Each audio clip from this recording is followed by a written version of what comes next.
Once again, Christian greetings to all our valued listeners and viewers throughout the whole world, even more particularly to all Shepherd's Rod believers, and most especially to our beloved brothers and sisters in the United States of America.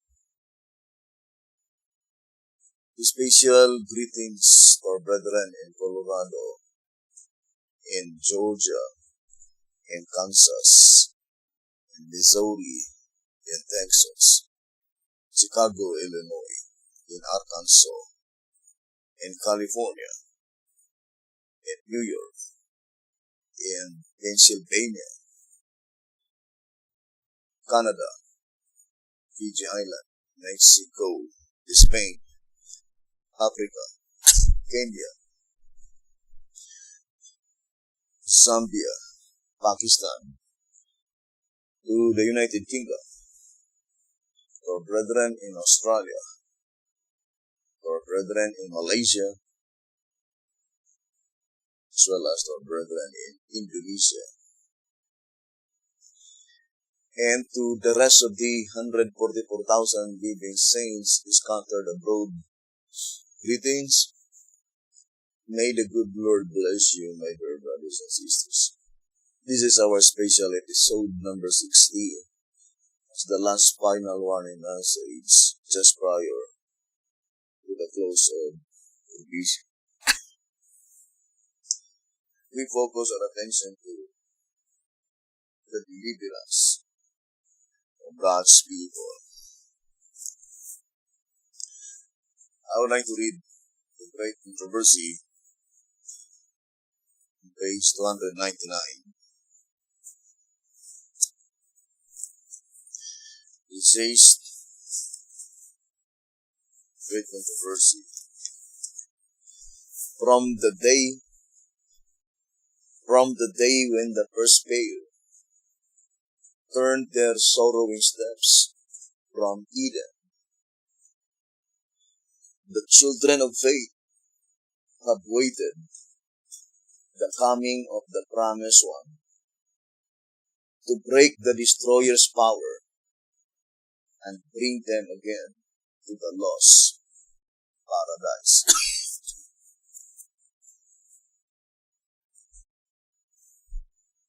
I remember the shepherd says in 1SR 230,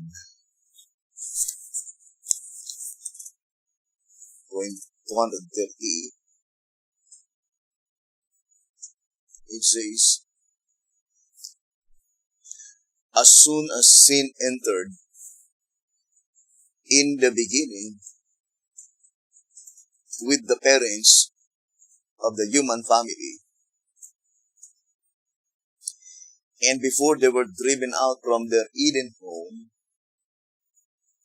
the plans already devised for the return to their original home of eternal abode were made known to them as well as to the serpent.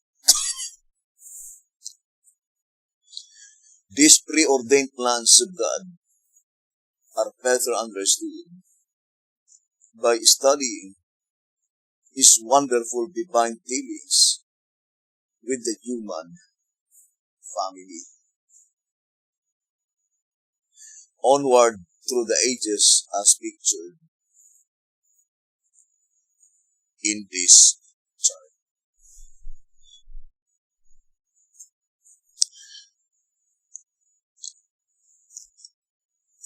Here end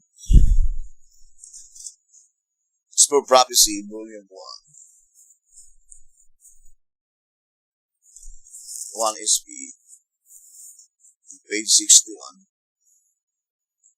1 SP, page 61, it says, the pure and lovely Garden of Eden, from which our first parents were driven, remained until God purposed to destroy the earth by a flood. God had planted that garden and especially blessed it. And in His wonderful providence, He withdrew it from the earth and will return it to the earth again, more gloriously adorned than before it was removed from the earth. God purposed to preserve a specimen of His perfect work of creation free from the curse wherewith He had cursed the earth.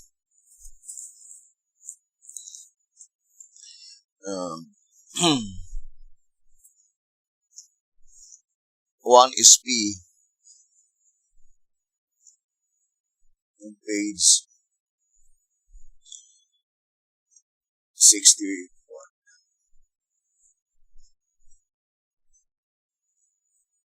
I would like to read Prophets and Kings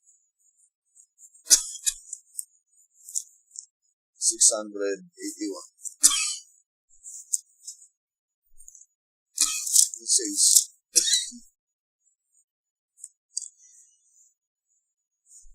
through the long centuries of trouble and darkness and dimness of anguish. Prophets and Kings, page 681. Through the long centuries of trouble and darkness and dimness of anguish. Isaiah 8 verse 22. Marking the history of mankind from the day our first parents lost their Eden home to the time the Son of God appeared as the saviors of sinners. The hope of the fallen race was centered in the coming of a deliverer to free men and women from the bondage of sin, and the grave.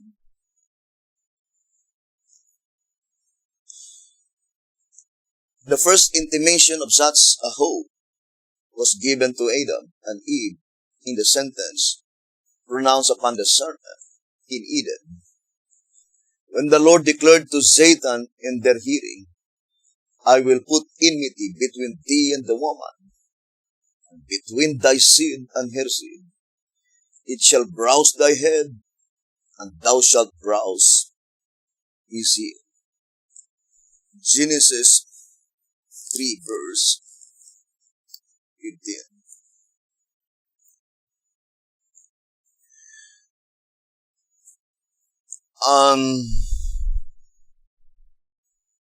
The great controversy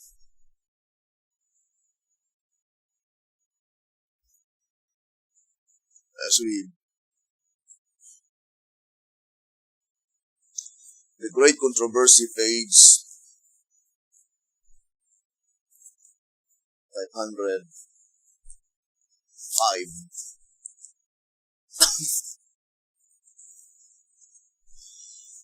The great controversy page 505. I will put enmity between thee and the woman, and between thy seed and her seed. It shall bruise thy head, and thou shalt bruise his heel. Genesis 3:15. The divine sentence pronounced against Satan after the fall of man was also a prophecy embracing all the ages to the close of time and foreshadowing the great conflict to engage all the races of men who should live upon the earth. Here the voice of inspiration says that the divine sentence pronounced against Satan after the fall of man, it is a prophecy. It says, embracing all the ages to the close of time and foreshadowing the great conflict to engage all the races of men who should live on the earth.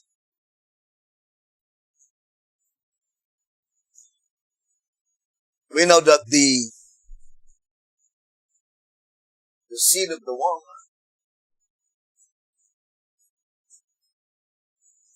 is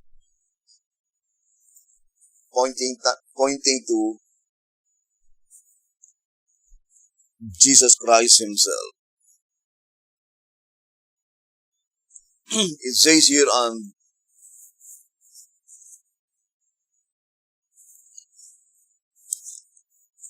Desire of Ages,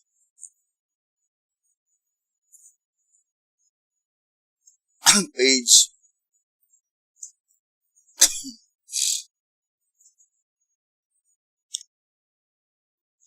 578.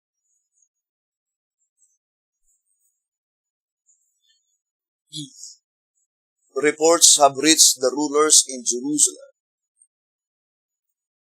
that Jesus is approaching the city with a great concourse of people. But they have no welcome for the Son of God. In fear, they go out to meet him, hoping to disperse the throng.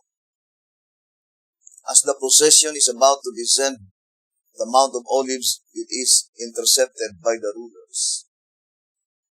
They inquire the cause of the tumultuous rejoicing as they question, who is this? The disciples, filled with the spirit of inspiration, answer this question. In eloquent strains, they repeat the prophecies concerning Christ. Adam will tell you, it is the seed of the woman that shall browse the serpent's head. So the seed of the woman is pointing to Jesus Christ. Let's read a statement of Alonzo Jones, saying that Jesus Christ came, or the seed came, but he has been browsed instead. Or in other words, Genesis 3:15 was not fulfilled on the first advent of Jesus Christ. Let's read. It says, again it is written that the seed of the woman should browse the serpent's head. That seed came and did not browse the serpent's head, but himself was browsed instead. Isaiah 53 verse 5. What is the next paragraph? And after he had come, and had thus been browsed even to death, had risen again from the dead, and had ascended to heaven, even 30 years after these things, it was written, the God of peace shall browse Satan under your feet shortly. Romans chapter 16, verse 20. Advent Review and Sabbath Herald, page 160. So, let us now study closely, brethren, this wonderful prophecy recorded on Genesis 3:15, by which closely connected to the predicted event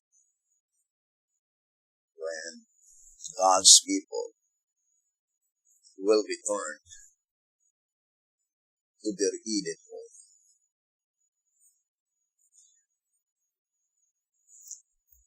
Here on, I would like to read Bible commentary, 1 BC.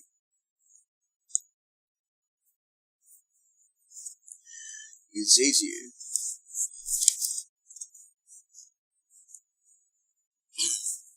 Bible commentary, 1 BC 1102. 1 BC 1102. In Egypt, their taste had become perverted. So, Bible commentary, 1 BC 1102. So in Egypt, their taste had become perverted. God designed to restore their appetite to a pure, healthy state in order that they might enjoy the simple fruits that were given to Adam and Eve in Eden. He was about to establish them in a second Eden, a goodly land, where they might enjoy the fruits and grains that He would provide for them. So, 1 BC 1102. The statement says, God take out His people from Egyptian bondage, and supposed to be, I would like to use the term, supposed to be, that it is the desire of God to establish the second Eden. But Israel did not fulfill God's purpose. Prophets and Kings, page 19. Before Moses died, here on Testimonies for the Church, volume 1,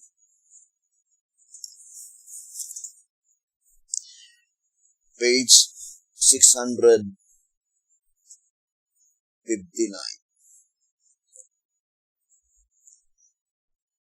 Volume 1, page 659. It says here, Testimonies for the Church. But God first gave him a view of the land of promise, with His blessing upon it. It was, as it were, a second Eden. As a panorama, this passed before his vision. He was shown the appearing of Christ at His first advent, His rejection by the Jewish nation, and His death upon the cross. Moses then saw Christ's second advent and the resurrection of the just. I also spoke of the meeting of the two Adams, Adam the first and Christ the second Adam, when Eden shall bloom on earth again. Testimonies for the Church, volume 1, page 659. Now let's read Prophets and Kings.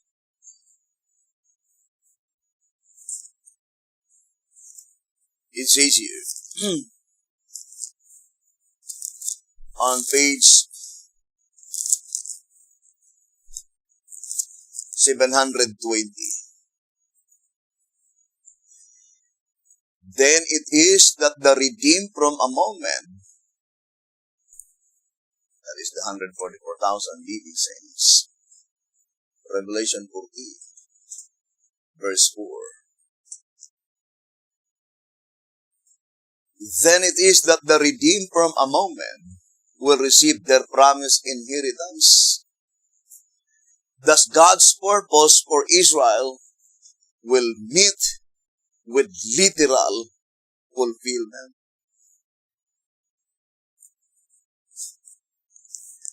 It says that God's purpose for Israel will meet with literal fulfillment.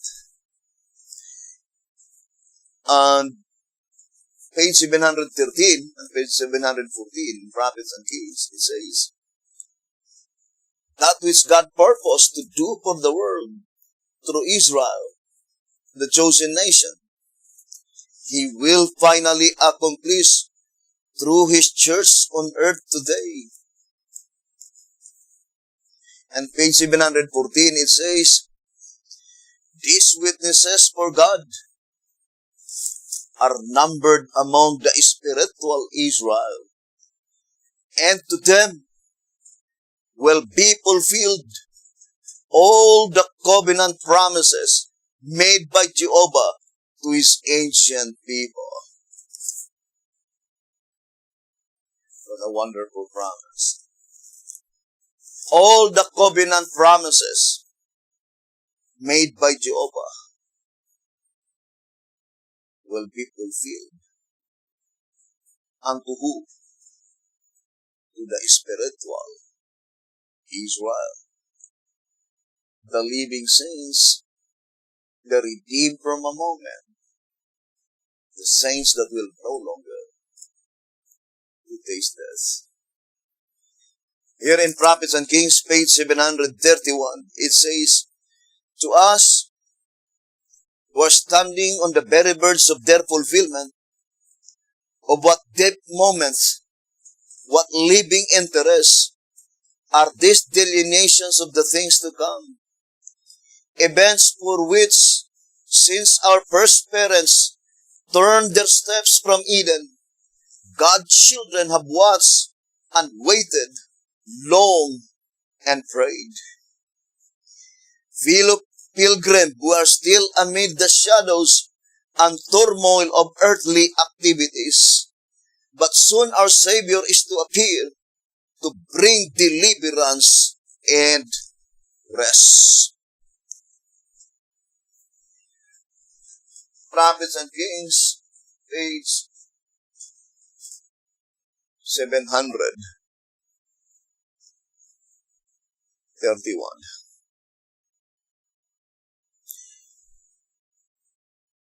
I would like to read 12 symbolic code. Number 5. Page 5. Page 6.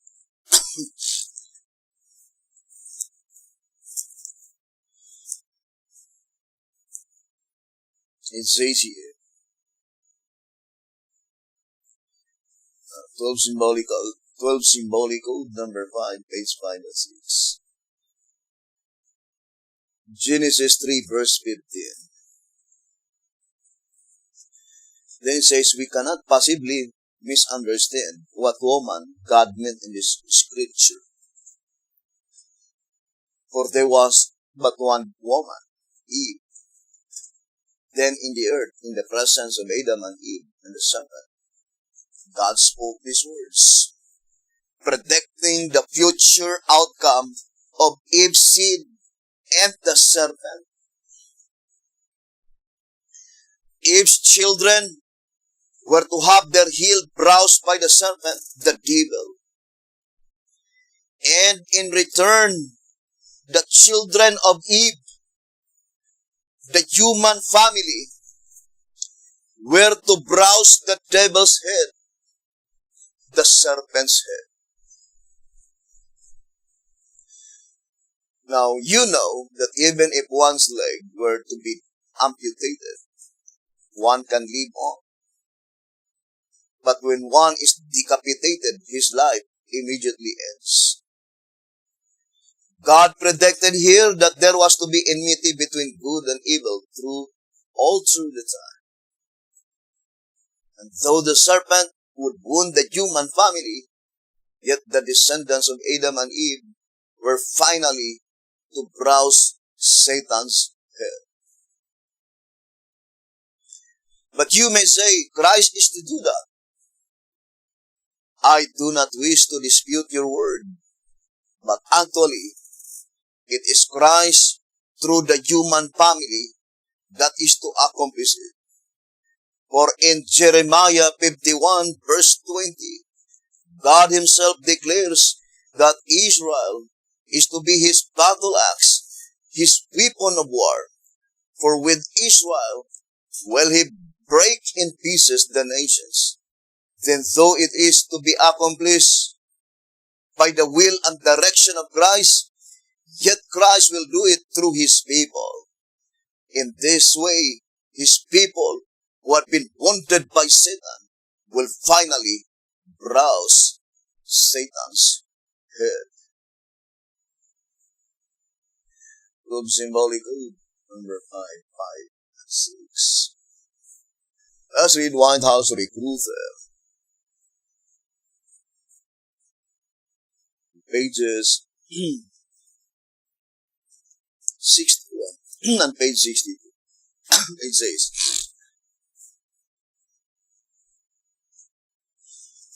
White House Recruiter, pages 61 and page 62. It says, Now at the 11th hour, therefore, the recruiter is marshaling forces the world around to the standard of the great Prince of Truth in preparation for heaven's imminent D-Day assault against the abominations that are carried on by the hypocrites by the dragon's blood. Revelation 12 verse 15. Soon though the earth will open its mouth and swallow up the blood, then those who are left, the remnant, the escape of Israel, Isaiah 4 verse 2, the first contingent of commandos for Christ, will put such firmness and decision into their testimonies that they will make a break against the barriers of Satan. Testimonies to Ministers, page 413. They will browse his head when he goes to make war against them. Genesis 3 verse 15. Revelation 12 verse 16. Verse 17. The same with the statement into us our page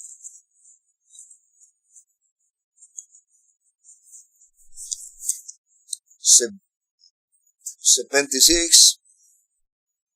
It says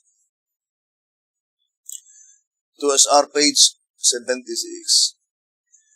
John's vision in the 12th chapter of Revelation deals with two main subjects, namely, the woman clothed with the sun and the red dragon.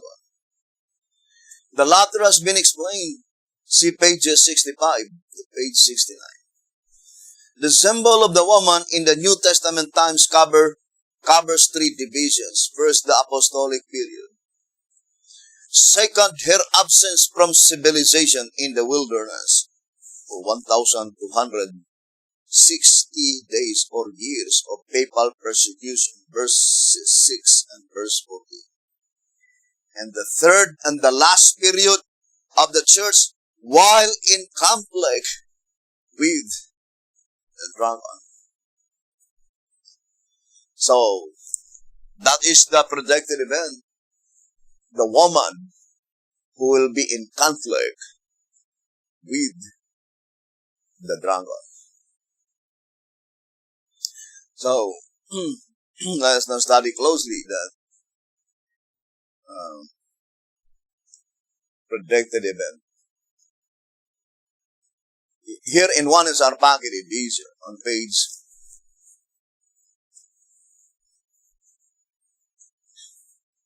58.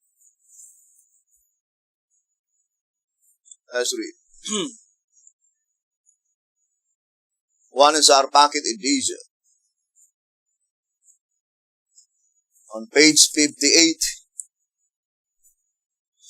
it says, at the outset of this typology, it is seen that the woman, Eve, who through her own seed, the living church. So the projected seed of the woman is pointing to the living church, meaning the church that will no longer to taste death. It says, through her own seed, the living church is to browse the serpent's head. Genesis 3 verse 15 typifies the church preceding the Hebrew dispensation. So what is the church before the Hebrew dispensation? That is the Melchizedek priesthood. So the living church, according to the voice of inspiration, is represented by the church preceding the Hebrew dispensation. And we'll repeat again, that is the church which is the period of Melchizedek priesthood, according to the shepherd's rod. Now let's read, brethren.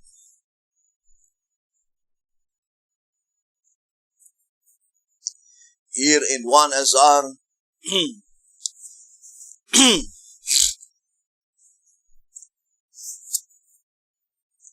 on page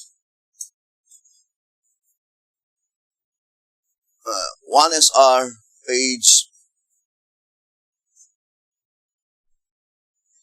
229 and page 230. So 1 SR, page 229 and page 230. Old Testament, section 1, Melchizedek, king of Salem. The first main section in the chart entitled Melchizedek, we have reserved for explanation until now. Note the following two main sections entitled Agar and Sarah are the sections of church history with earthly parentage. The first being after the flesh and the second after the spirit. Therefore, Agar and Sarah are fitting symbols for these two main sections with Abraham as the father. So, let's continue. It says here, these two sections, Agar and Sarah, are unlike the first Melchizedek, king of Salem, which has none of these symbolical terms. It is a section of church history without earthly symbolical parentage. It says, in order to meet the divine standard of perfection, both in symbols as well as in figures, for the entire history of God's church, He must provide a fitting symbol for this particular section, as He has provided for the two succeeding sections. Whatever that symbol is, it must be the kind to indicate church history without earthly parentage. Now, here's another proof identifying factor to the church in the last generation that protected the living church to browse the serpent's head, according to 1SR Packet Edition, page 58. Typify the church preceding the Hebrew dispensation. And that is the period of Melchizedek priesthood. So here the shepherd's rod is plainly telling, brothers and sisters, that the last and the final movement was illustrated in that historical event, that it must be a church without earthly parentage. And the mere fact that many shepherd's rod believers, they prove that their movement is connection to that movement from 1930 indicate that there is an earthly parentage. Whereas the Bible, as per prophecy, plainly told us that the last and the final movement, in this instance, you can easily discern by such symbolical prophecy. That's why the shepherd's rod says, written words can be misconstrued to SR 288, but symbols cannot. Thus making the wise and the simple, or the learned and unlearned, immediately distinguish the difference between truth and error. And that is the chosen medium by God to enlighten His church, His people. 2SR page 10. While the enemy has succeeded in confusing the written word of God, God lightens the earth with these symbolic revelations. And through these symbolic revelations, God reveals the entire truth and at the same time uncovers the traps of the devil. So their own testimony itself proves that they are not the protected, the living church. The protected church by which it will no longer taste death. We know that in early writings, page 143, it says here, in early writings, page 143, it says, this remnant, existing amid the signs and wonders that usher in the great and terrible day of the Lord, is doubtless the remnant of the seed of the woman, spoken of in Revelation 12, verse 17, the last generation of the church on earth. This remnant cannot be the Seventh-day Adventist church, because according to this reading, this is the church that shall usher in the great and dreadful day of the Lord. And the message that was ever entrusted by God to the Seventh-day Adventist church is only the judgment that pertains to the dead. And according to the General Conference Special, page 39, it does not even touch on the prophecies of the great and dreadful day of the Lord. But in this symbolical prophecy, the voice of inspiration says here in 1SR page 230, let's read, though we mortals cannot comprehend the existence of this man, Melchizedek, King of Salem. 1SR page 230. Though we mortals cannot comprehend the existence of this man, Melchizedek, king of Salem. It must be true that he is without father, without mother, without descent, having neither beginning of days nor ending of life. Exactly typifying to the saints by which their life will no longer end. The Shepherd's Rod says, here into as our page 102, it says, to as our page 102, experience only can tell the joy in one's heart at a time when rescued from everlasting ruin and granted everlasting life without tasting death, merged into eternity's ceaseless ages, a life that measures with the life of God. So God gave a perfect symbolization of the last church in the New Testament succession, the living church, the protected church that shall browse the serpent's head. The same with Melchizedek. It says, there is no more end of their life. Then it says, let's read again the statement, though we mortals cannot comprehend the existence of this man, Melchizedek, king of Salem, it must be true that he is without father, without mother, without descent, having neither beginning of days nor ending of life, thus making a perfect fitting symbol of that section of God's church.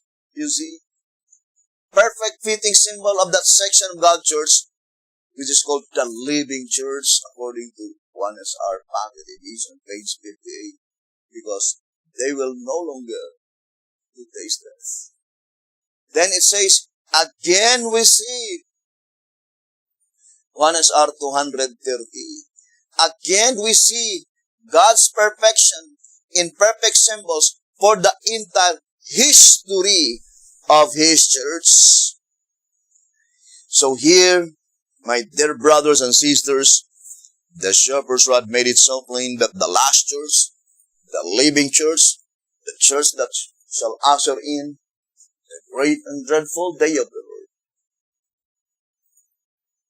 according to the voice of inspiration, there is no earthly parentage. And the only thing that they have a connection to that movement in 1930 to 1955 is spiritual connection. So those movements that there is a descent, that they could be able to trace up the lineage from 1930, 1955, and they will say that their movement is connected to that movement by lineage, by descent, because the founder of their movements is associates of B.T. Hotep. While B.T. Hotep was still alive, then it is a living evidence perfectly testifying that they are not the protected, the living church, because it was protected beforehand that the protected, the living church to browse the serpent's head. It typifies the church preceding the Hebrew dispensation. One is our Pocket Edition, page 58, by which according to 1SR 229 and 230, that is representing the Melchizedek priesthood, by which there is no earthly parentage, there is no lineage, there is no descent, brothers and sisters. And the only thing that has a connection to that movement in 1930 to 1955 is spiritual connection. Now let us now focus our attention to our subject, the protected, the living church that shall browse the serpent's head. Now I would like to read again this reading, and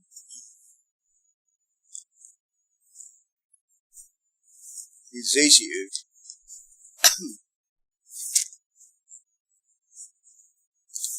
which the shepherd's rod says that let's read, one symbolic code number 9, page 4.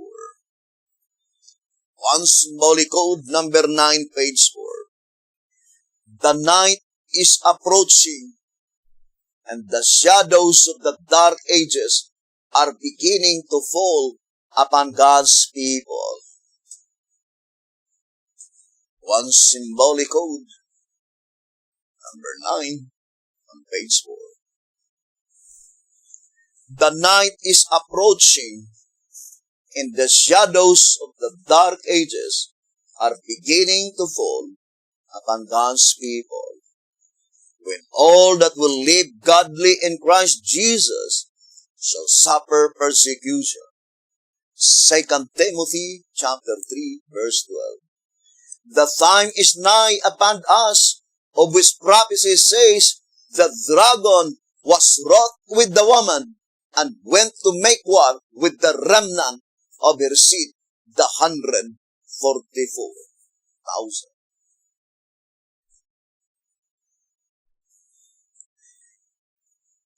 The statement is very plain. The woman is in conflict with the dragon. It was our page 76. Page 77.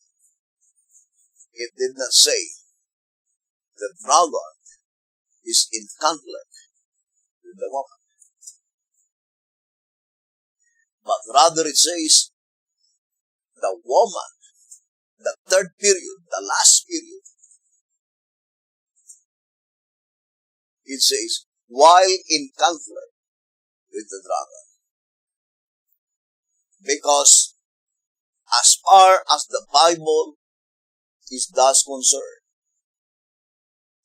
the dragon make war only to the remnant of her seed. What the dragon did is to wrath the woman. He is very angry. The devil hated the woman. But why is it that the dragon could not war against the woman, but only making war against the remnant of her seed, which is the 144,000? Because according to the voice of inspiration, I would like to read and 1 teaching number 3 on page 11. It says,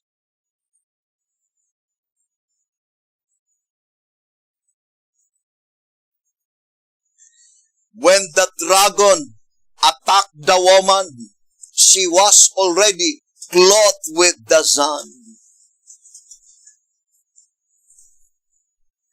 So the voice of inspiration says that when the dragon attacked the woman, she was already clothed with the sun.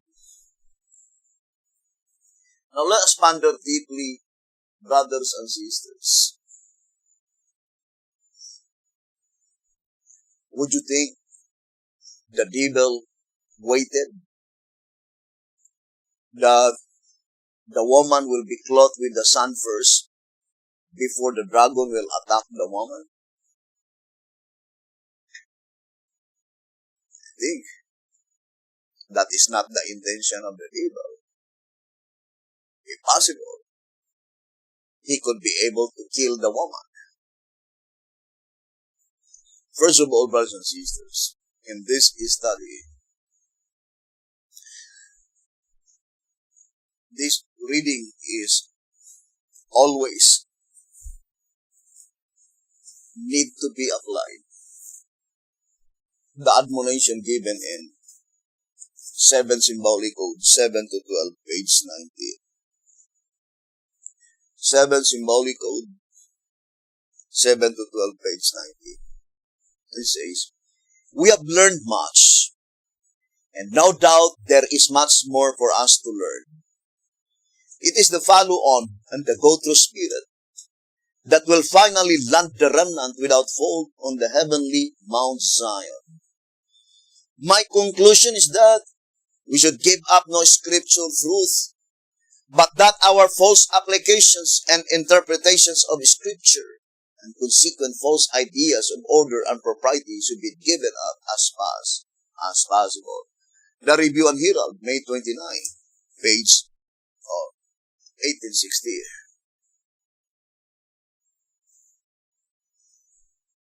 So,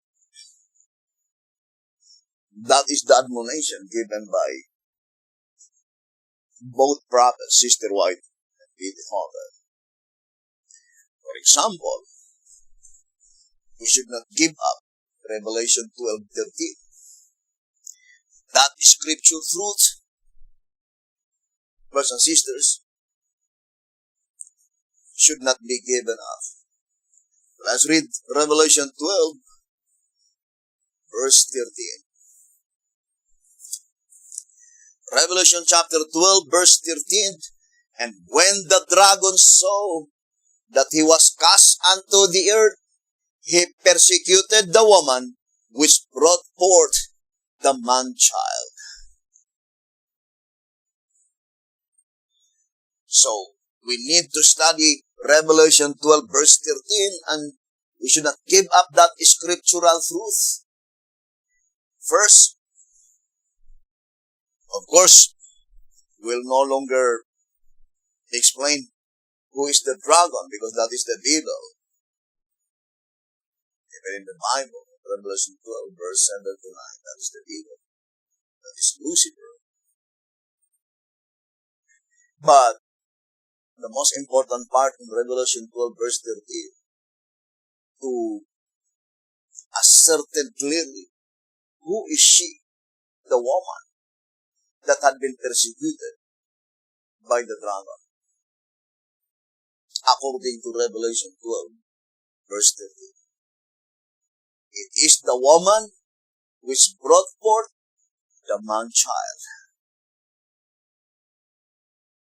That is very plain. You should not give up that scriptural truth.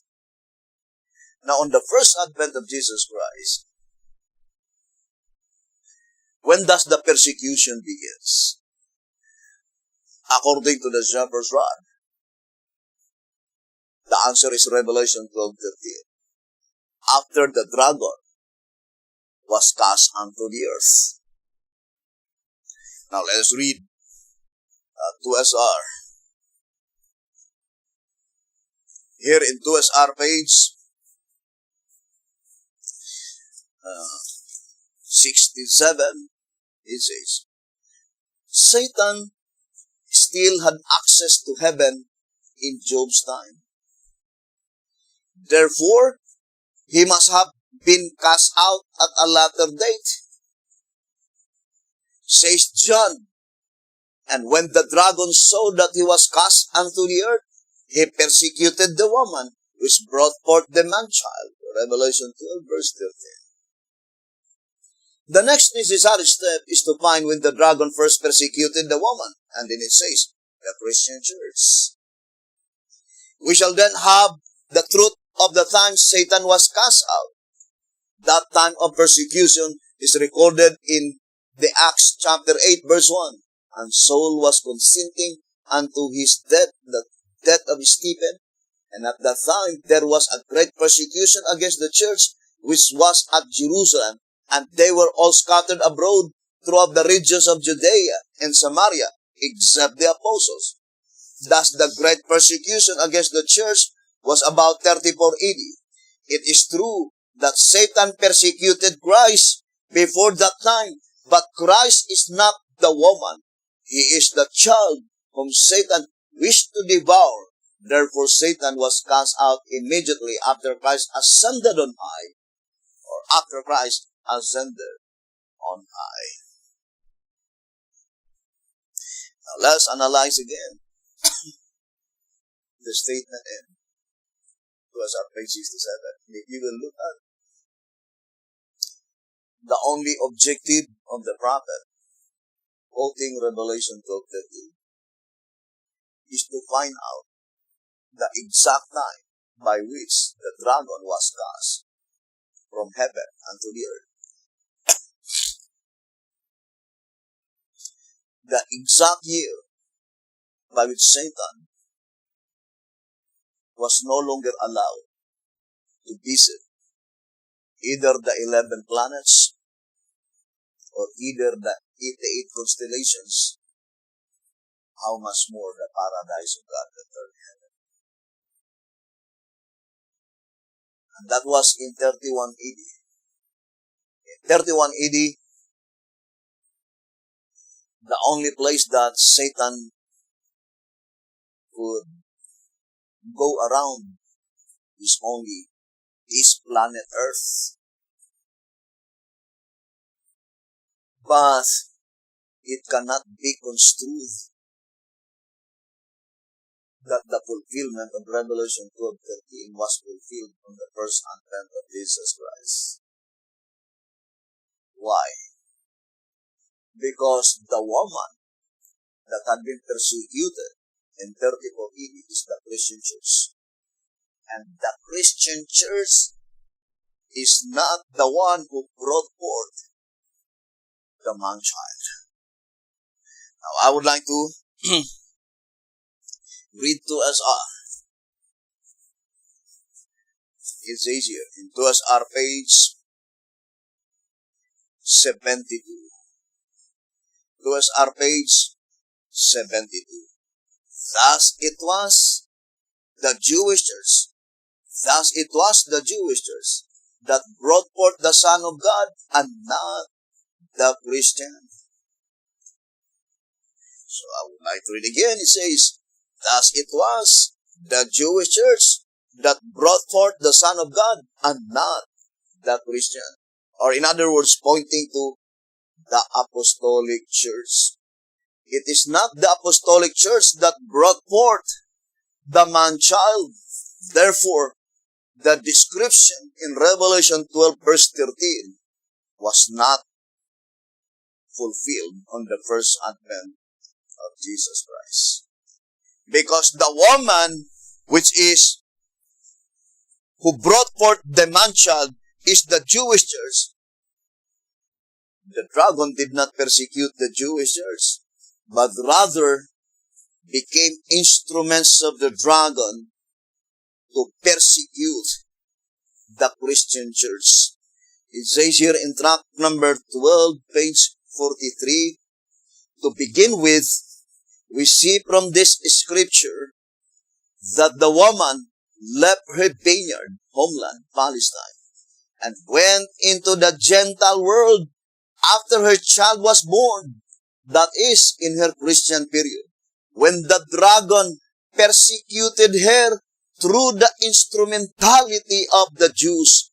Acts chapter 8 verse 1, Acts chapter 13 verse 46, verse 50, and verse 51. You see, brothers and sisters, the voice of inspiration is plainly telling that on the first advent of Jesus Christ, the woman who brought forth the man-child, which is the Jewish church, is the instrumentality that had been used by the dragon to persecute the Christian church, the apostolic church. It was illustrated by the 7 heads of the red dragon. Therefore, Revelation 12 verse 13 was not fulfilled the first advent of Jesus Christ. Now, I would like to read to you here The statement given by the voice of inspiration. So, let's read. I think that is answerer number 2, page 45. Answerer number 2, page 45. So, I would like to read answerer.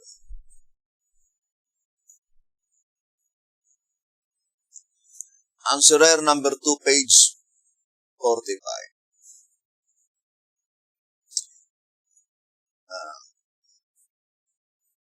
Who are the woman and her remnant? Revelation 12, verse 13 to 17. So this answerer number 2, pages 44 and 45. Quoting Revelation 12, verse 13 to verse 17. So let us read the commentary given. It says, nearly all Christians agree that the only tenable interpretation of the woman here mentioned is that she symbolizes the church, and the fact that she gave birth to the man-child, Christ, shows that she is therefore symbolical of the church in at least the Christian dispensation. So that is very plain. It says that that woman that brought forth the man-child must be a church in the Christian dispensation. Brothers and sisters, now, the voice of inspiration says that if that is the apostolic church, then, brothers and sisters, let's read some statement. Although it was already stated to us, our page 72, but the voice of inspiration is plainly detailing in, I think, track number 50.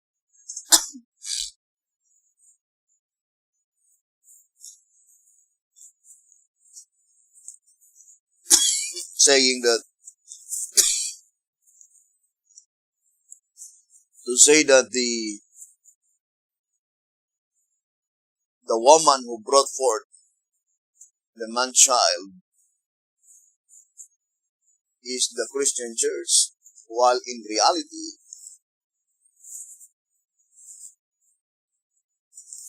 the Christian church, the apostolic church,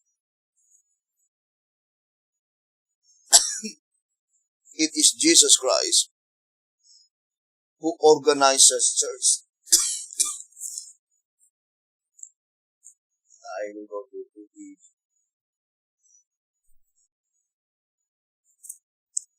here in 2TG number 16.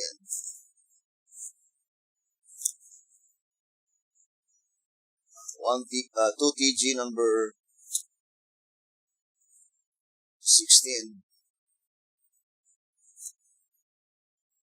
on page 16 and 17.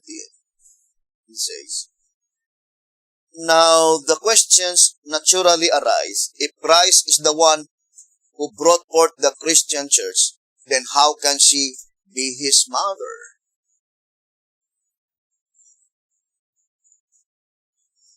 It says, so who brought forth the Christian church? Jesus Christ. So the shepherd's son says that how can she be her mother? And was not Christ born at least 30 years before the Christian church came into being? Is not the egg laid before the chicken is hatched? And finally, is it not true that if we blunder forth on an erroneous premise that we shall feel ourselves farther and farther from the truth. It says, the subject, most assuredly, the truth on the subject, let us then make certain of the foundation upon which we build. We all know that Christ was born not to the Christian church, but to the Jewish church. It says, we all know that Christ was born not to the Christian church, but to the Jewish. This being so, then how can we escape the truth that this 12-star crowned woman is primarily the Jewish church who travailed and gave birth to the world's Redeemer in the Old Testament period? 2 TG 16 and 17. Now, brethren, since the truth is progressive, that is the reason why the prophet, both of them, Sister White and Kitty Holder, left us such admonition in 7 Symbolical 7 to 12, page 19, that we should not give up scripture truth. We should not give up scriptural truth. But whatever their false applications should be given up as fast as possible. Now, what is really the description given in the Bible concerning the Jewish church? We already proven with absolute fact that it is the Jewish church that brought forth the man-child. But the question is that, did the Jewish church travail? Now, let us read the statement in 1SR, page 169. 1SR, page 169. It says,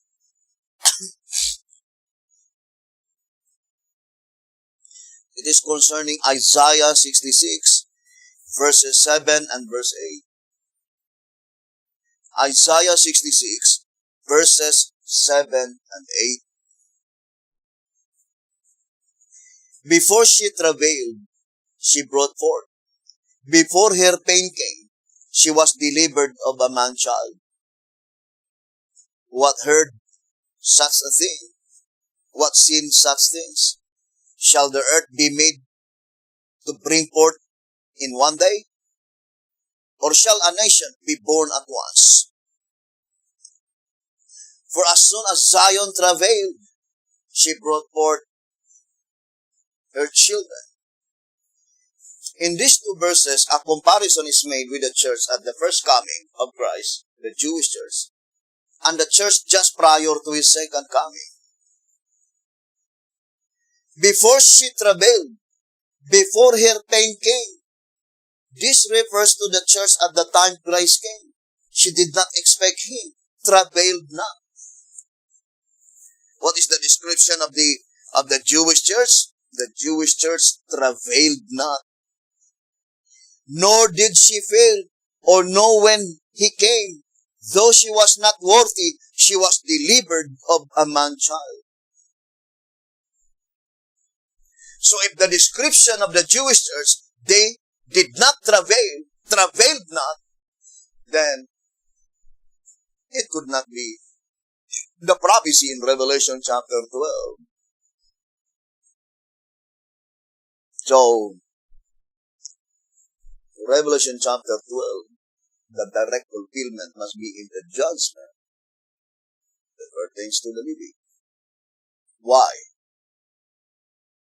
Because according to 2 TG 12:31, but the 15 chapters long, the 7th seal. And in tract number 15, page 10, it says, that is The seventh from chapter 8 to chapter 22.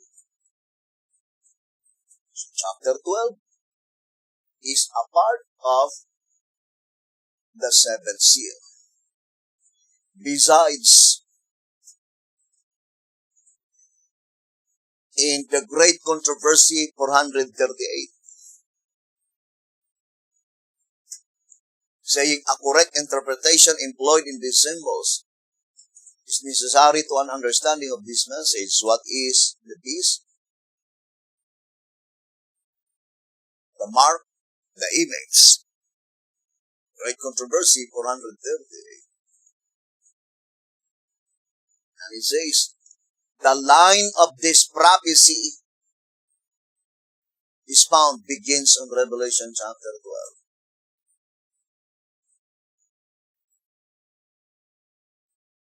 Great Controversy 438. So Revelation chapter 12 is a part of the third angel's message. And according to General Conference Special, page 39, the direct application of the three angels' messages is in the judgment that pertains to the living. So, to repeat again, brothers and sisters, not everything concerning Revelation chapter 12 had been fulfilled on the first advent of Jesus Christ. Because the woman that conceived the child is a virtuous woman. Revelation chapter 12, according to the Great Controversy 383. But the Jewish church, on that year by which Jesus Christ was born, is already a harlot. And how could it be that we could say that that church is a virtuous woman, while in reality,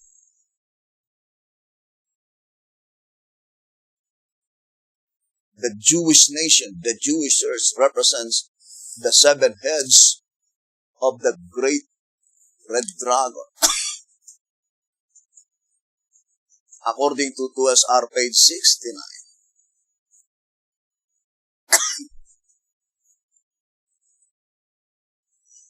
Great Controversy 383. Woman, the scriptures used to symbolize the church. And it says, a pure church represented by virtuous woman, and harlot is represented by a vile woman. The Great Controversy, I would like to read. It says here,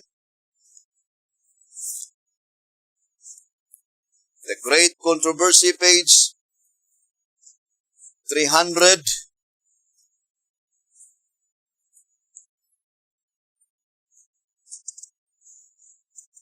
Let's read the statement given by the Spirit of Prophecy. That woman in the Bible is used to symbol the church. And a virtuous woman represent a pure church. At 381, the Great Controversy, it says,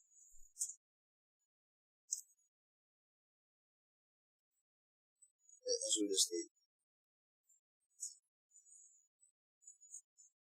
In Revelation 17, Babylon is represented as a woman, a figure which is used in the Bible as the symbol of a church, a virtuous woman representing a pure church, a vile woman, and apostate church. So the virtuous woman, that is the woman in Revelation chapter 12. But, brothers and sisters, on the first advent of Jesus Christ, the Jewish church is no longer a virtuous woman. Here in 2SR page 193, in both Old and New Testament time, God's church has been symbolized by a chaste woman. Jeremiah 6 verse 2 and Revelation 12 verse 1. But to repeat again, my dear brothers and sisters, first, why is it that Revelation chapter 12 cannot be applied on the first advent of Jesus Christ as the perfect fulfillment of the prophecy? The first reason is that Revelation chapter 12 is a part of the seventh seal. To TG 1231, track number 15, page 10. What is the second reason? The second reason is that the woman on Revelation chapter 12 is travailing in pain to deliver the man-child.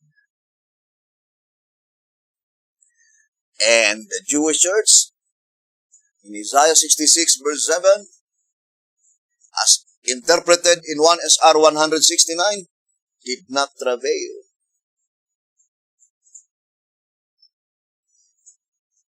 And the third reason, brothers and sisters, the woman in Revelation chapter 12, it is a virtuous woman, it is a pure church, but in 27 BC, the dragon reached in such complete apostasy that transgressors came to the full. 2SR page 127. He was to stand up when the transgressors come to the full. The Grecians had never been anything but transgressors. Therefore, the reference can be applied only to the Jewish nation, at which time the once favored people of God would have exceeded any previous record of both moral and spiritual corruption. The Jewish nation reached that condition at the time of the ascendancy of Rome. That was in 27 BC and the first advent of Christ. Therefore, this king of first countenance is the Roman monarchy after the transgressors had come to their full apostasy. And in the Great Controversy, 383, it says here, the Great Controversy, page 383. It was departure from the Lord and alliance with the heathen that the Jewish church became a harlot. The Great Controversy, page 383. It was by departure from the Lord and alliance with the heathen that the Jewish church became a harlot. And the fourth reason is that the woman in Revelation chapter 12 is the woman that brought forth the man-child which had been persecuted by the dragon. Yes, it is the Jewish church that brought forth Jesus Christ, but the fact is that the Jewish church had not been persecuted by the dragon.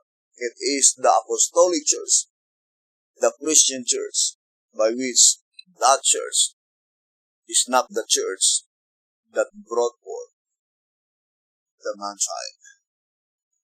So, this prophecy, again, is pointing to the prediction in Isaiah 7, as stated in track number 14 on page 32. It says here, the high points of this confederacy, some of which are still unfulfilled, fall into sequence thusly. But I would like to go to enumeration number 2. The birth of a man-child, Emmanuel, to a virgin for a sign to the house of David. Isaiah 7, verse 13 and 14.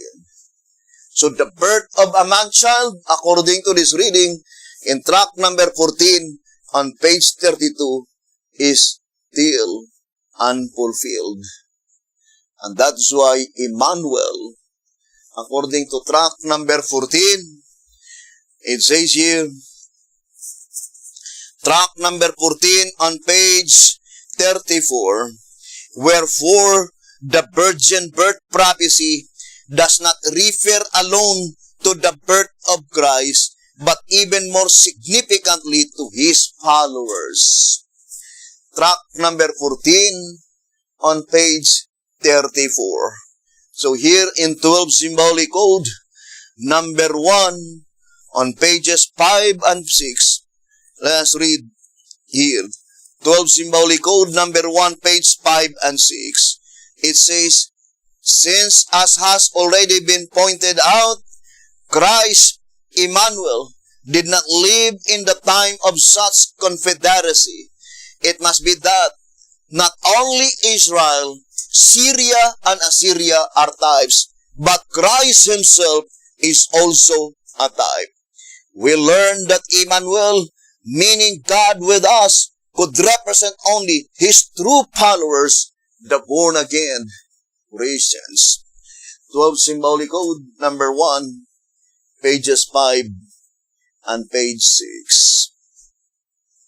So here, brothers and sisters, the voice of inspiration is plainly telling us that the true wife, I would like to read 2 TG number 16.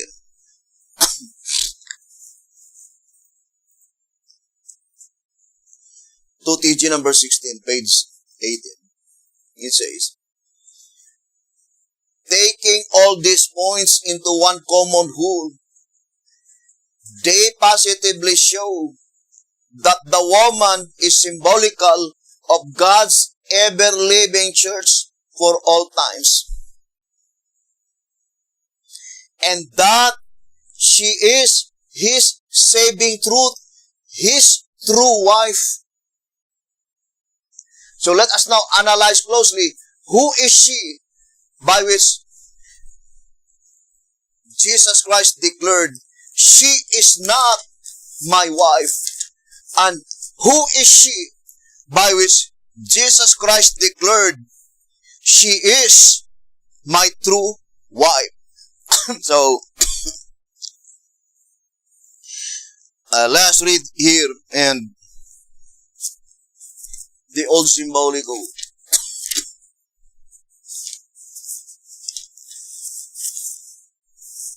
It says here, 3 Symbolic Code 5 and 6, page 4. 3 Symbolic Code 5 and 6, page 4. Plead with your mother, plead for. Thus saith the Lord, she is not my wife, neither am I her husband. 3 Symbolic Code 5 and 6, page 4. Plead with your mother, plead for. Thus saith the Lord, she is not my wife, neither am I her husband. 3 Symbolic Code 5 and 6, page 4. So what is the truth in that statement? God is trying to inform Ruhama and Amai, the 144,000 living saints, to have complete understanding who is she by which Jesus Christ declared, she is not my wife. By which Jesus Christ declared, neither am I her husband. And who is she which is the true wife of Jesus Christ? The true wife. Now, brothers and sisters, to repeat again, in the days of Pentecost, the true wife is the Seventh-day Adventist Church.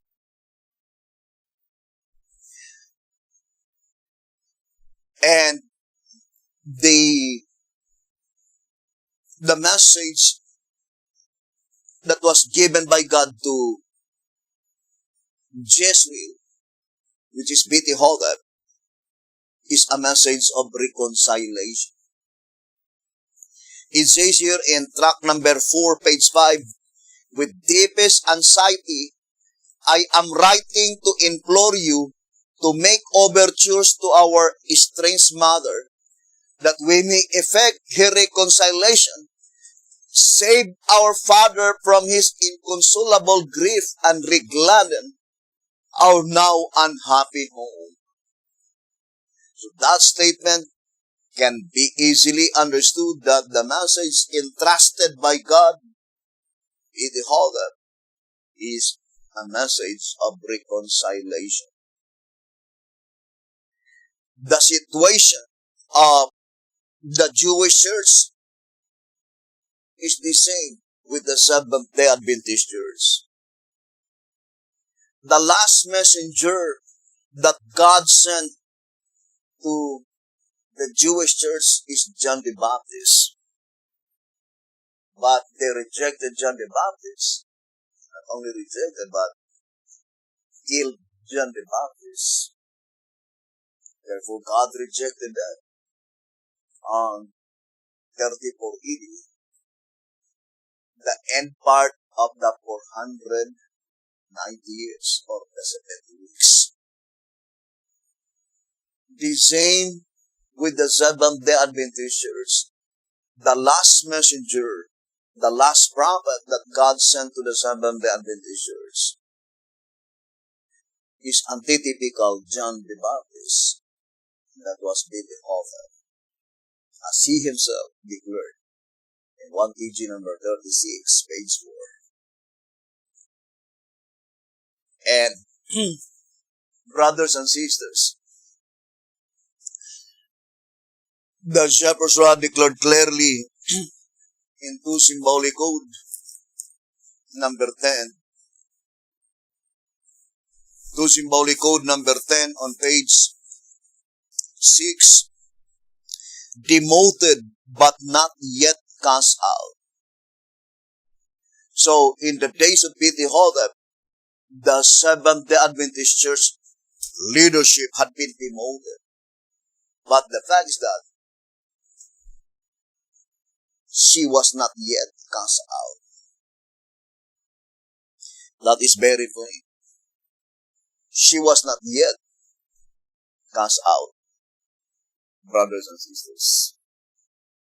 The statement "not yet" indicates clearly that there is a divinely appointed time, a limited period of time given by God, whether to accept or reject the message. But the result is the same with the tithe. They completely rejected the message. Therefore, the last allegorical Jezreel must be God's messenger to inform Ruhama and Amai that that ministry is no longer recognized by God as His. There is a complete denial saying, she is not my wife. She is not my wife. According to 3 Symbolic Code number 5 and 6, page 4. And we know that wife represent ministry. It says here in 2 TG number 6 on page 27, it says that the wife is the ministry. 2 TG number 6, page 27. That the wife is the ministry. So, there is an appointed time by which such ministry will be cast out by God. In answerer number 1 on page 32 and page 32. Answerer number 1 on page 32 and page 33. It says, but later, to the Laodicean leadership, the angel, he makes an even more drastic decree and unconditional, unequivocal, sharp and final statement that he will spew them out, thus bringing the Laodicean church government to an abrupt and cataclysmic climax.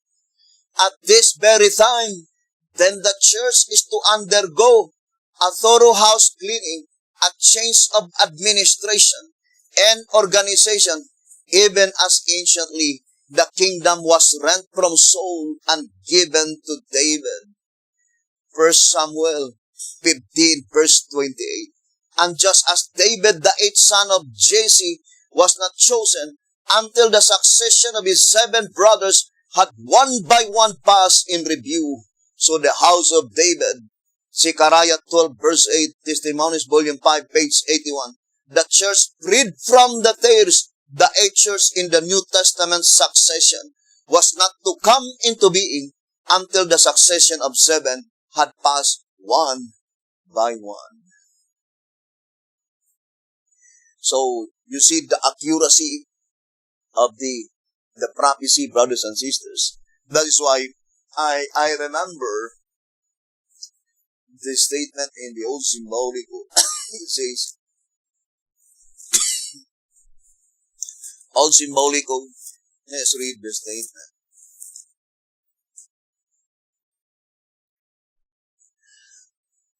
For Symbolical 10 to 12 to page 3. For Symbolical 10 to 12, page 3, it says, now our attention is called to the most important question. For Symbolical 10 to 12, page 3. Now our attention is called to the most important question. Could it be possible that the scriptures should contain such a complete prophecy of the church to 1844 and contain none at all for her since then?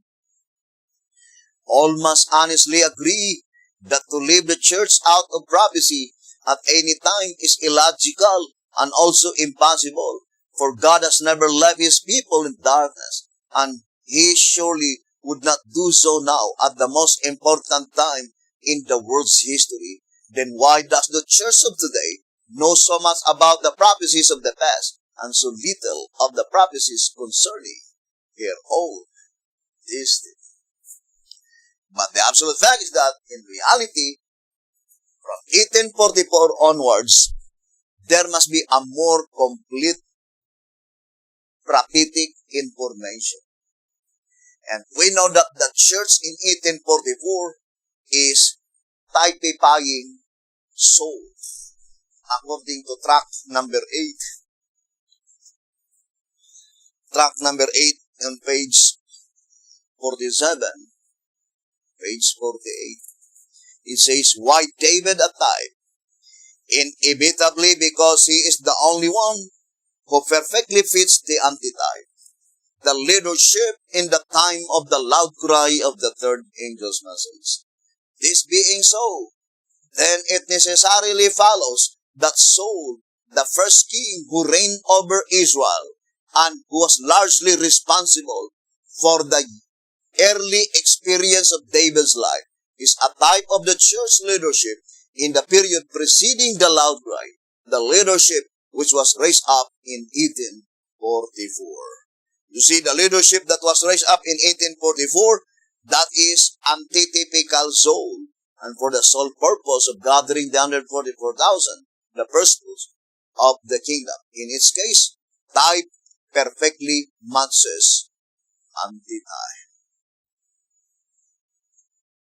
So, brothers and sisters, it is not difficult to understand that from 1844, the Seventh-day Adventist Church represent King Saul. And we know that in the early years of King Saul, he was very faithful. But later on, he apostatized, perfectly typifying the Seventh-day Adventist Church. As stated in the Shepherd's Rod, it says, type perfectly matches anti-type. But no one could deny that such movement from 1930 to 1955, that is antithetical JC. And then, from 1955, after P.T. Hotep died, the 7 antitypical brothers of David come one by one. And the 8 churches in the New Testament succession will not exist, not until the 7 antitypical brothers of David had one by one pass. And at the time when God anointed David, that is the time that God rejected Saul. God no longer recognized Saul as his king. The king recognized by God is David. And in this illustration, it points out to the church, the last church in the New Testament succession. At the time when God raised up the church, that is the time that God rejected the Seventh-day Adventist ministry, the Seventh-day Adventist church, as his wife. And God declared, she is not my wife, neither am I her husband. And I remember, brothers and sisters, so let's read again the statement here. It says, 2TG number 16, page 80. It says, his true wife. So that is the true wife, meaning the church recognized by Jesus as his church. His true wife, the truth that gave birth to Christ, that gives birth to all his children, his followers, the remnant of her seed. Verse 17. Who is the remnant of her seed? Now let's read again. And the old codes, one symbolic code, number 9. On page 4, it says, the time is nigh upon us, of which prophecy says, one symbolic code, number 9, page 4. The time is nigh upon us, of which prophecy says, the dragon was wroth with the woman, and went to make war with the remnant of her seed, the 144,000. Who is the remnant of her seed? The 144,000. If you will read track number 15,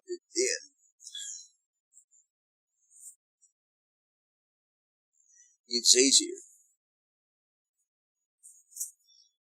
track number 15 on page 88. Track number 15, page 88. The term remnant discloses that her seed is divided into two parts. The one is taken, the other is left. Nehemiah, for example, explains the remnant that are left of the captivity there in the province are in great affliction and reproach. Nehemiah 1 verse 3. A remnant always represents one part of the whole, either large or small. Now, the statement is very plain that Revelation 12 verse 17 is divided into two. The remnant which is represented by the woman and the remnant which is represented by her seed. The woman represented, the remnant represented by the woman, they are those that had been left. But the remnant represented by her seed, those that had been taken out. So here, we can easily discern two separation. So, let us show to you here. And I would like to show very simple illustration. So in that reading, we can easily discern that this church, which is represented by the sons of Levi, this is the ministry that Jesus Christ will purify.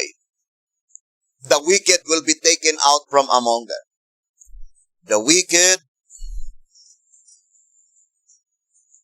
will be taken out.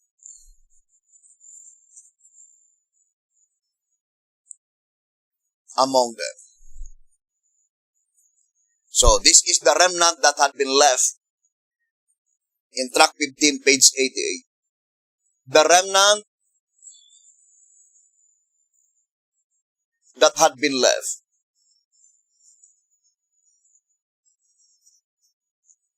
But it says the other remnant, which is her seed, the remnant that had been taken out and brought into this church. That is the 144,000. So this is the triumphant church, and this is the militant churches. Militant churches. So, it is called the first section of separation. This one is the second section of separation. Now, brethren, remember, Levi are not the firstborn sons. Are not the firstborn son. So, I would like to read first here some statement. And 2TG number 30, page 12. 2TG number 30, page 12.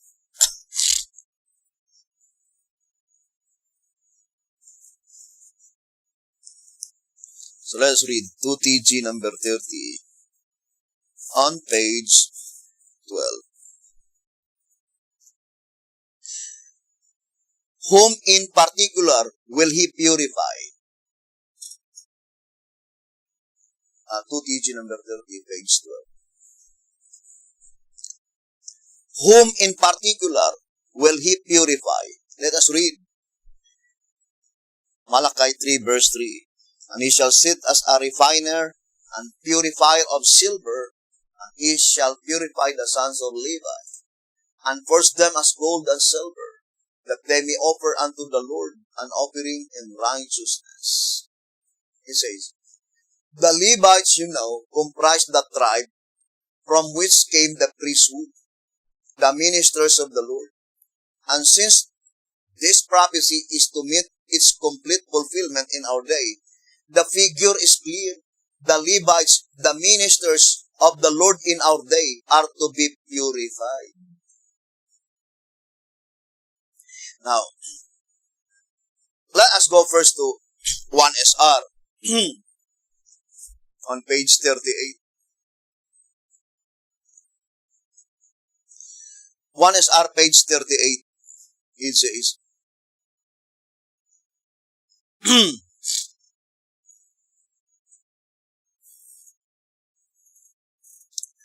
referring to Israel after the flesh,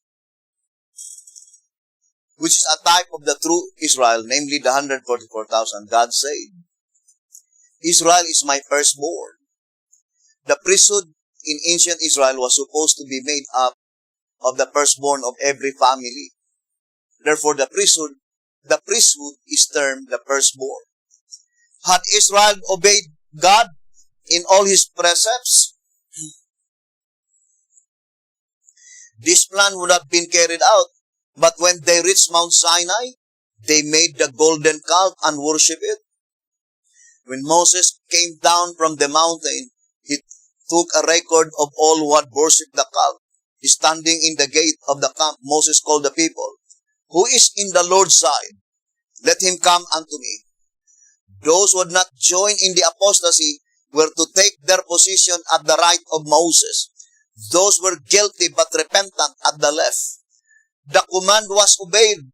It was found that the tribe of Levi had taken no part in the idolatrous worship.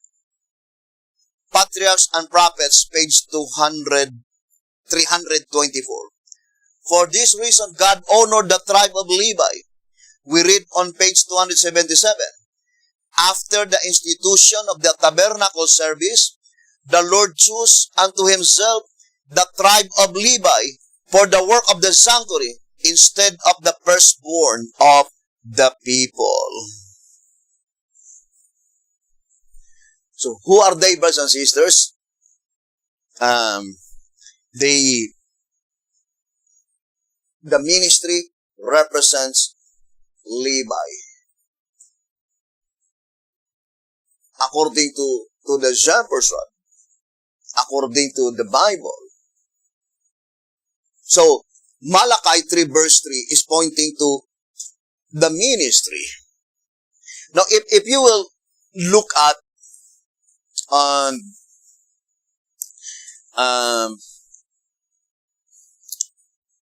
Revelation chapter 7. Revelation chapter 7, from verse 1 to verse 8, the tribe of Levi is enumeration number 8. So you can make a list.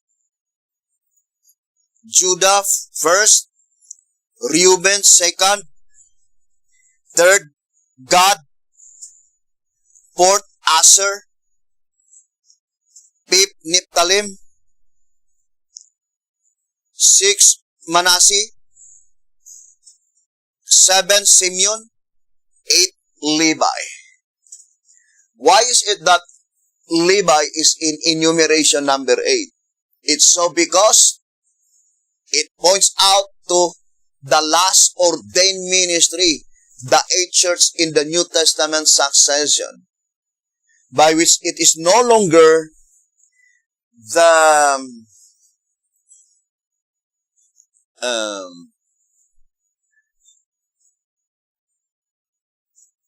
angel of Laodicea, which is in charge, but Joshua, according to 1 TG number 8, page 24. So let's read 1 TG number 8 on page 24. It says here, obviously then, as a result of this revival and reformation within the Laodicean church, so that is the revival and reformation that had been launched since 1930, that is within the Laodicean church, a movement within a movement. But it will not be forever, because it says, there must be result, the final outcome. So let's read again, 1 TG number 8, page 24. Obviously then, as a result of this revival and reformation within the Laodicean church, another church emerges, of which is Joshua is in charge. not the angel of Laodicea. It says, another church emerges.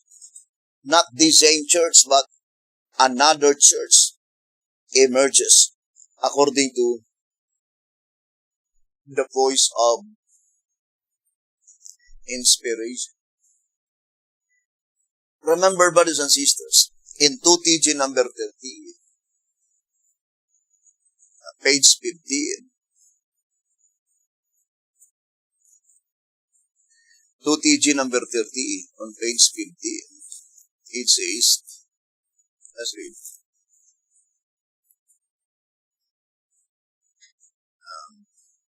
The statement. 2TG number 30, page 15. This is the statement. Hence, the revival and reformation brought to view in Malachi is the first and the last of its kind.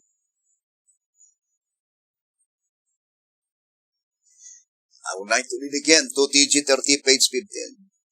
Hence, the revival and reformation brought to view in Malachi is the first and the last of its kind, and is indeed to be crowned with the purification of the church.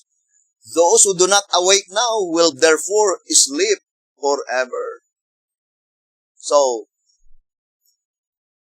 the ministry recorded in Malachi, according to that reading, it is the last.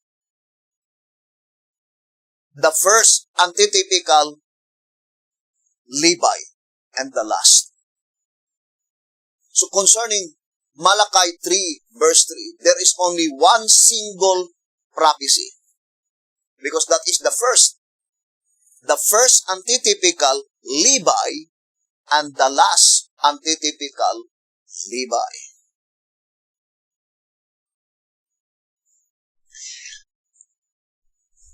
I would like to read again here on 1 SR page 38.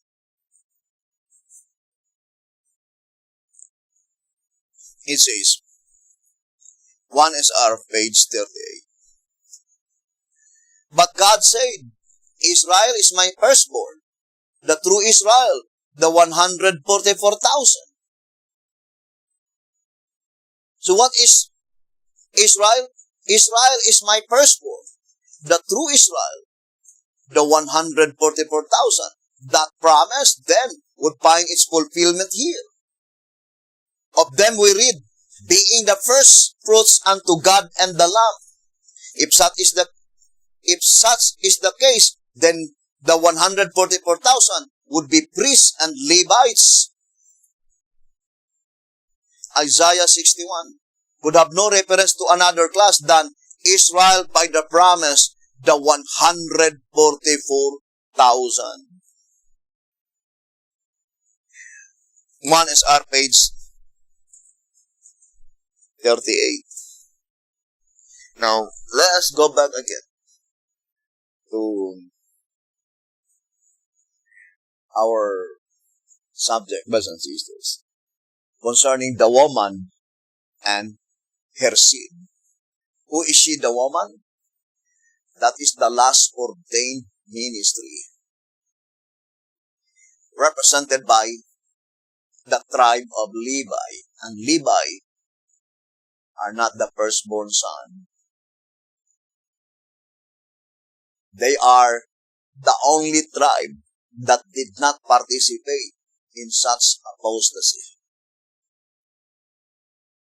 The apostasy that occurred in Mount Sinai. Now, brothers and sisters, here we can see how history and type and antitype exactly fits and perfectly match. So, God distinctly separates the last ordained ministry because it is represented by the woman, and they were the remnant that had been left. That is the church to be purified, represented by antitypical tribe of Levi. the eighth church in the New Testament succession, by which it is Joshua which is in charge, no longer the angel of Laodicea. But the 144,000 was represented the remnant of her seed, according to one symbolic code, number 9, on page 4. But the 144,000 is the remnant that had been taken out. Because it was illustrated, the stone is cut out of the mountain. So it was taken out. It was not left. Now, I would like to read to you 1SR on page 27 and also page 29.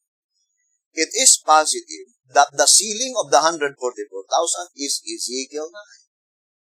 The separation, sifting in the church, the godly from the ungodly.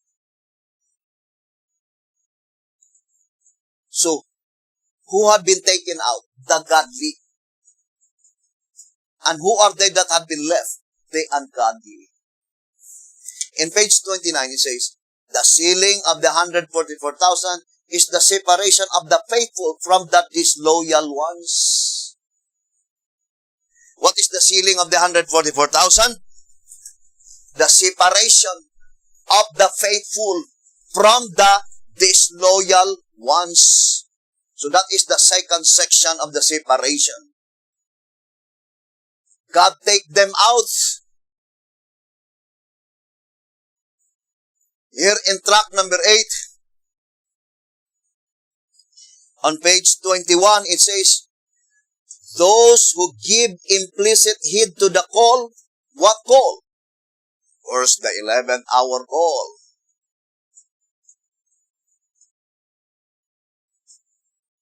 I would like to read first. White House Recruiter. Here in White House Recruiter, on page, let's read White House Recruiter. On page 37.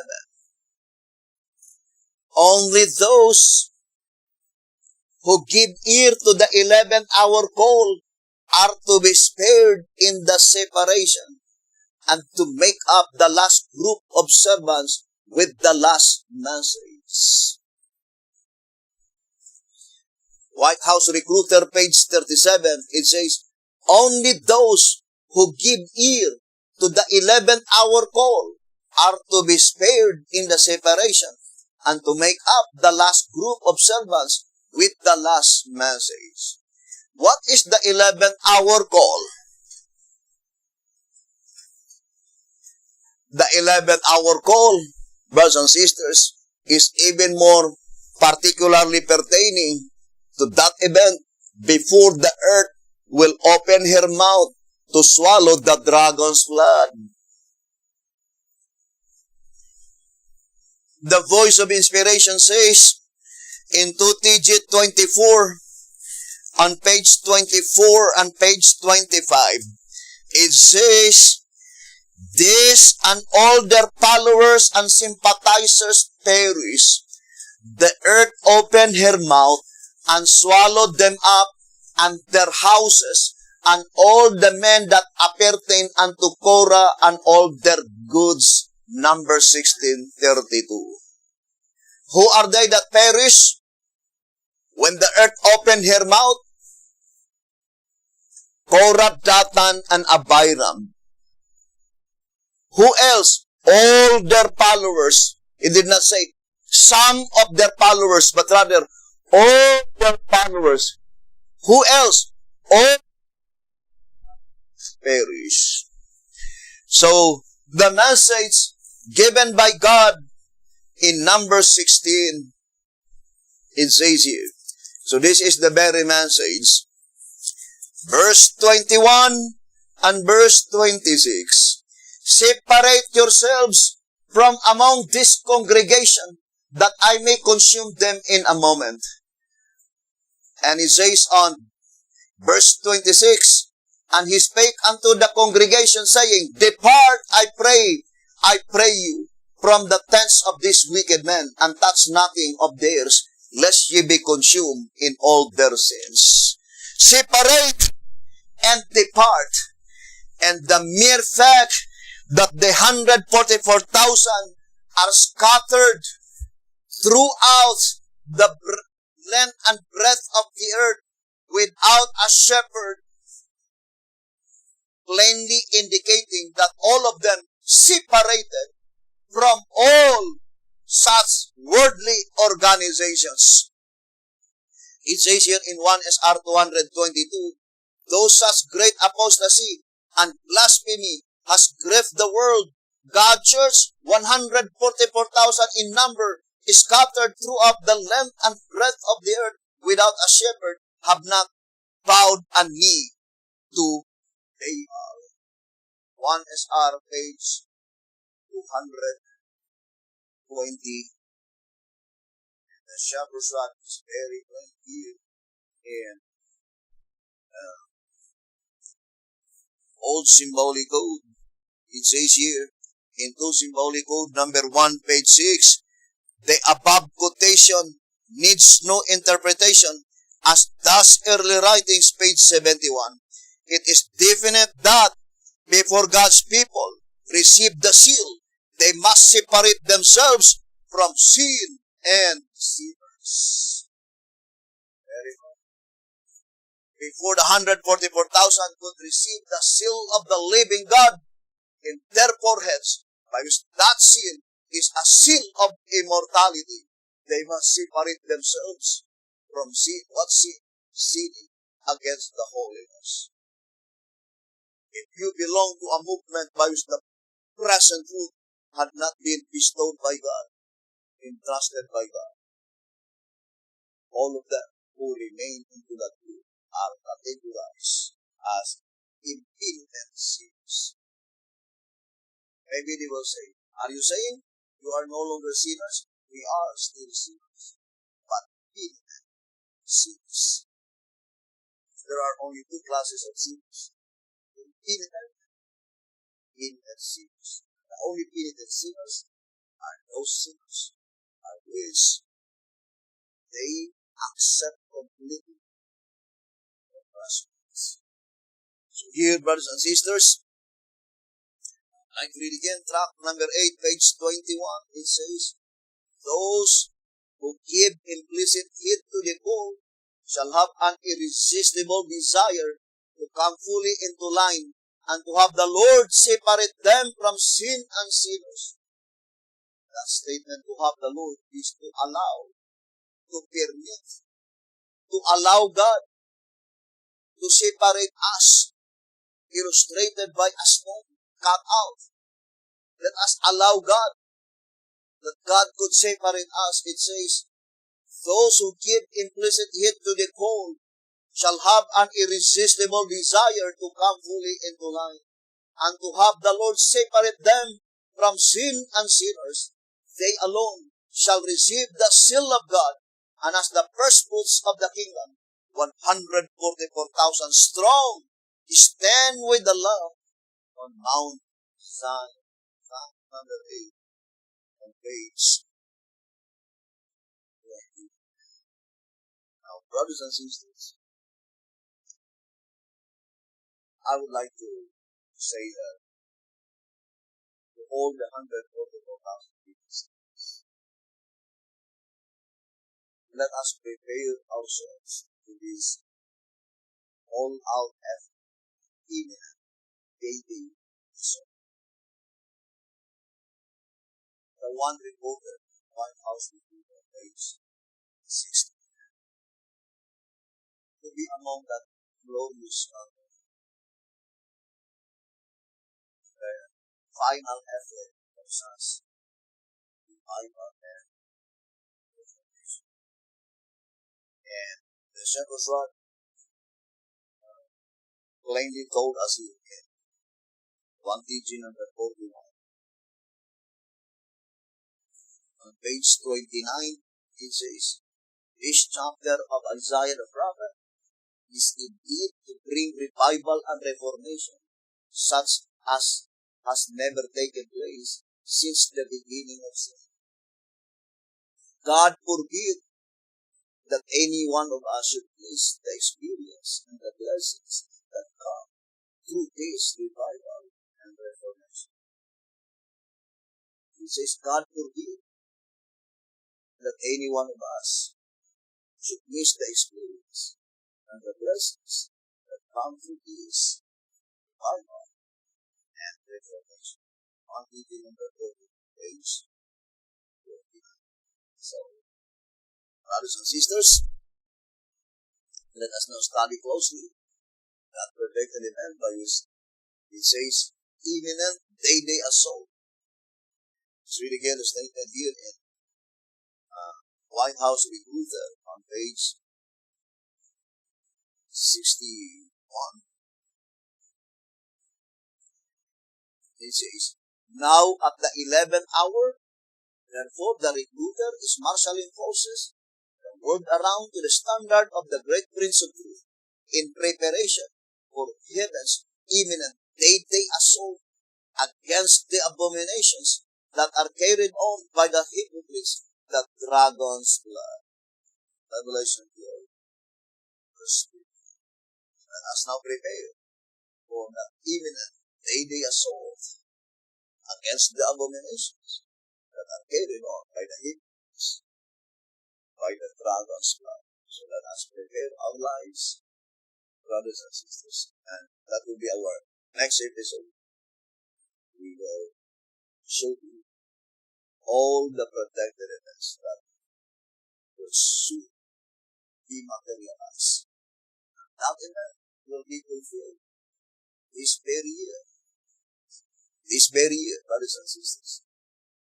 And this year is called the last added year of provisionary time. This year is the last added year of provisionary time. If you still remember, in 2TG number 46, it says here, on page 22, 2TG 46, page 20. With what unwearied love did Christ minister to Israel during the period of added provision? In reality, this Israel is not applied to ancient Israel, but it is pointing to spiritual Israel. With what unwearied love did Christ minister to Israel during the period of added provision? So, because if you will apply this reading to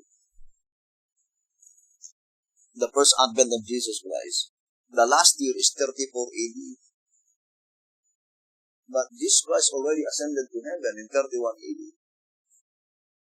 But this prophecy is pointing to the last added year of provisionary time to spiritual Israel when Jesus Christ will be on this earth. On the last added year of provisionary time, Jesus Christ is already on the earth. So, I would like to read, it says here, with what unwearied love did Christ minister to Israel during the period of added provision. So his care and labor for you are not lessened, but increased. So it addressed to you, spiritual Israel. Still he says, I the Lord do give it. I will water it every moment, lest any hurt it. I will keep it night and day.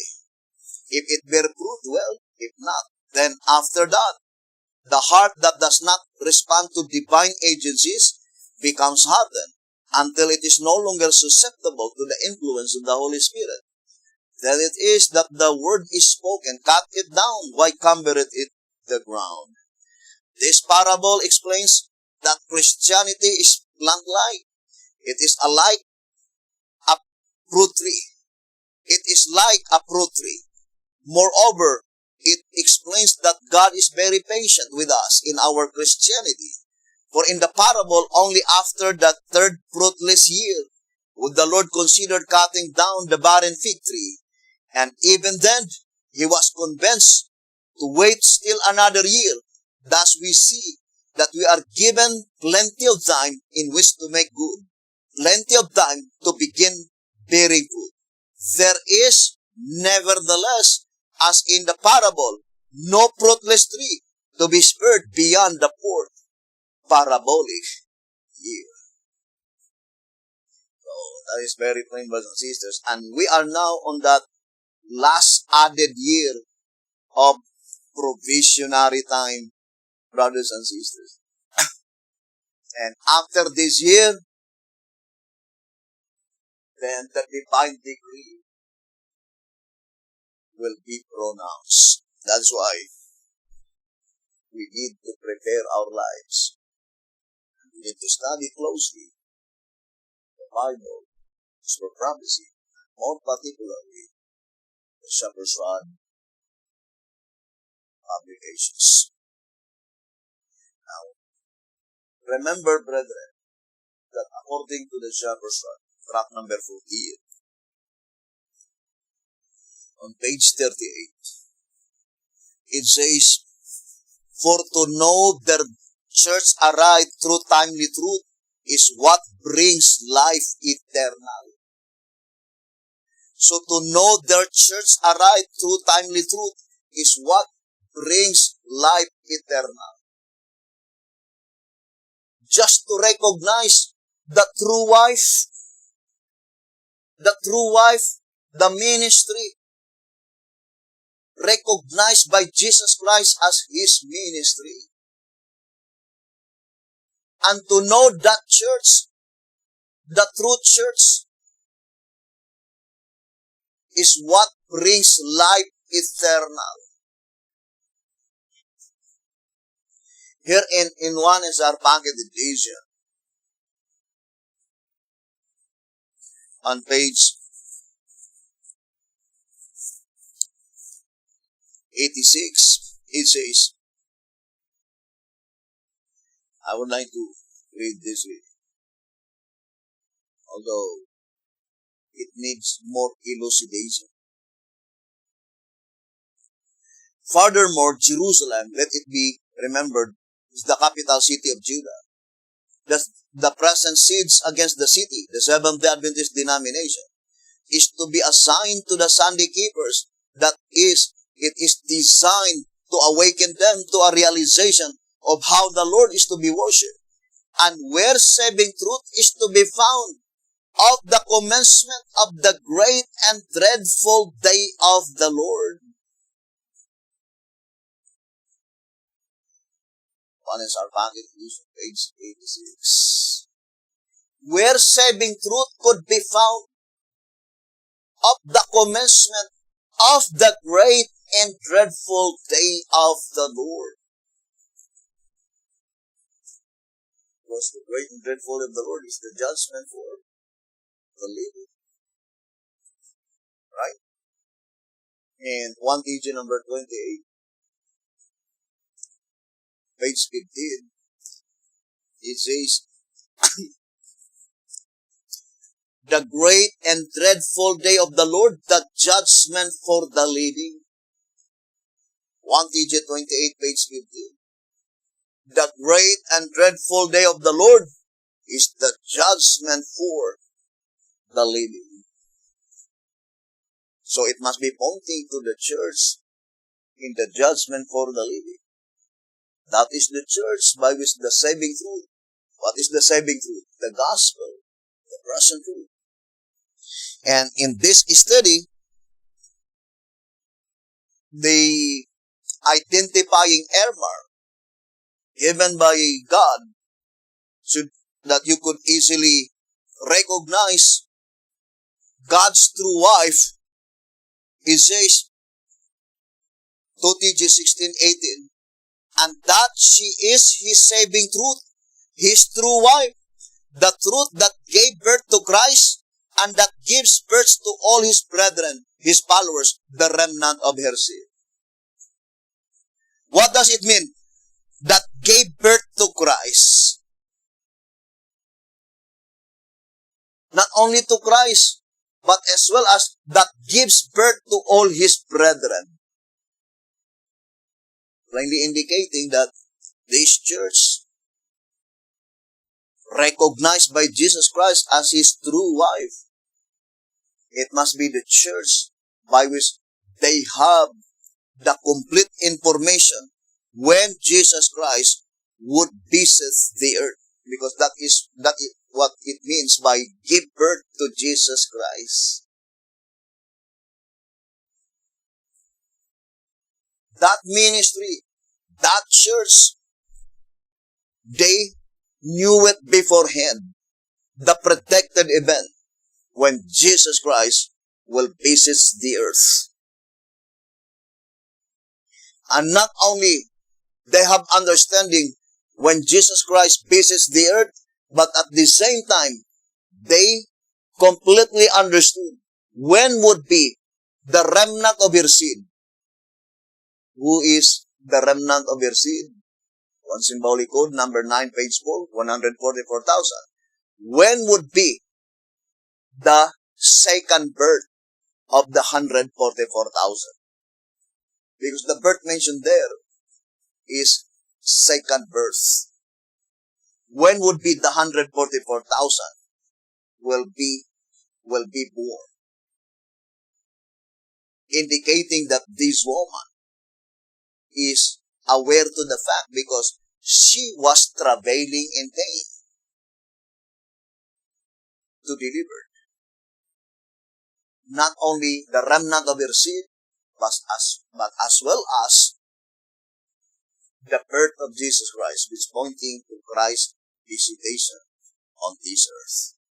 So, we will continue that subject on our next episode. And thank you very much for listening and viewing this program.